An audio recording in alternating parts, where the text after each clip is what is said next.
নমস্কার, কেমন আছেন সবাই? রেসিপিজের নতুন একটা রেসিপিতে আপনাদের সকলকে অনেক অনেক স্বাগত জানাই। আজকে একদম মাটনের একটা অন্যরকম রেসিপি, নিরামিষ মাটন, তাই তো? সেটা আবার কীরকম চলুন দেখে নিই। প্রথমে মাটনটা ম্যারিনেট করে নিচ্ছি নুন, হলুদ, ধনের গুঁড়ো, জিরে গুঁড়ো, আর তাতে একটু কাশ্মীরি লঙ্কার গুঁড়ো, লাল লঙ্কার গুঁড়ো, আর বেশ কিছুটা পরিমাণে টক দই দিয়ে, টক দই এখানে আমি বেশ অনেকটাই দিয়েছি কারণ গ্রেভিটার জন্য, দিয়ে ভালো করে মাখিয়ে নেব। আচ্ছা, এটার ম্যারিনেশনটা খুব ভালো হওয়া দরকার, তাহলে এটা টেস্টি হবে। আগেকার দিনে যখন এই রান্নাটা হতো কেউ ম্যারিনেট করতো না। আমার দিদার বাড়িতে এটা হয়ে থাকতো, নিরামিষ মাটন পেঁয়াজ রসুন ছাড়া, তো ম্যারিনেশন হতো না। এখন যখন মা রান্না করে, আমি রান্না করি, তখন ম্যারিনেশনটা হয়। এবার উপর থেকে একটু সর্ষের তেল ছড়িয়ে দিচ্ছে আর দিয়ে ভালো করে মাখিয়ে নিয়ে বেশ কিছুক্ষণ এটাকে একটা থালা দিয়ে চাপা দিয়ে ঢাকা দিয়ে রেখে দেবো। আর এতে গরম মশলা গুঁড়োটা আমি দিতে ভুলে গেছিলাম, ওইটাও দিয়ে একবার ভালো করে মিশিয়ে নিয়ে ঢাকা দিয়ে রেখে দেবো। এটা প্রায় আমি 4 থেকে 5 ঘন্টা ম্যারিনেট করেছিলাম, আধ ঘন্টা করলেও হবে।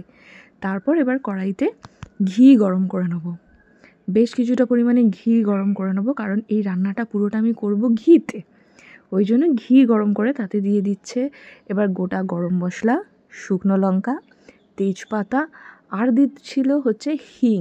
আমি আজকে ফার্স্ট টাইম দেখছি মা রান্না করছে, তো মা এখানে দিয়ে দিয়েছিল হিং। দিয়ে এটাতে ম্যারিনেট করে রাখা মাটনটা ভালো করে দিয়ে ভালো করে কষাতে থাকতে হবে বেশ কিছুক্ষণ। যেরকম আমরা পেঁয়াজ রসুন দিয়ে রান্না করলে কষাই, সেরকমভাবেই পুরো কষাটা হবে। আমি কিন্তু এখানে এখন অবধি জল ইউজ করিনি, কিন্তু এখান থেকে তেল ছেড়ে গেছে। তো কষাটা ভালো করে হয়েছে, কিন্তু আরও আমি ঢাকা দিয়ে এটাকে একদম প্রচুর অনেকক্ষণ ধরে কষাবো। এটাকে আবারও কষাবো, এটা পুরো ভালো করে একদম যখন একদম তলা লাগা লাগা হয়ে যাবে, আবার আমি জল দিয়ে আরেকটু কিছুক্ষণ কষাবো। এবার দিয়ে দিচ্ছি টমেটোর একটা জল বেরোবে, সেটা দিয়েও বেশ কিছুক্ষণ টমেটোটা একদম গলে যাওয়া অবধি এটাকে কষাবো। এটা যখন একদম ভালো করে কষা হয়ে গেছে, এখন একটু জল দিয়েছিলাম মাঝখানে, দিয়ে এটা একদম ভালো করে কষা হয়ে গেছে। এবার এটাকে আমি প্রেশার কুকারে রান্না করব, কারণ এটাকে যদি কড়াইতে এই স্টেজে আপনারা করেন তো 2 ঘন্টা সিম করে ঢাকা দিয়ে রাখলে এটা হয়ে যাবে। তো আমি সেটা প্রেশার কুকারে করব। মাটনটা দিয়ে দিচ্ছি, তাতে জল গরম করে কড়াইতে যে মশলাটা ছিল সেটা দিয়ে দিচ্ছি, আর আলু ছাড়া মাটন একদম অসম্পূর্ণ আমার তো মনে হয়।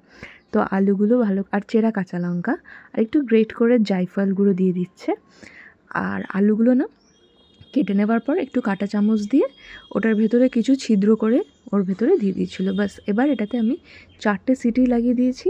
আর যখন পুরো প্রেশারটা রিলিজ হয়ে গেছে, এখন ওটা ফুটছে, আর এটাকে একটু ঢাকা দিয়ে রেখে গেলে ঠিক এরকম তেল বেরোবে।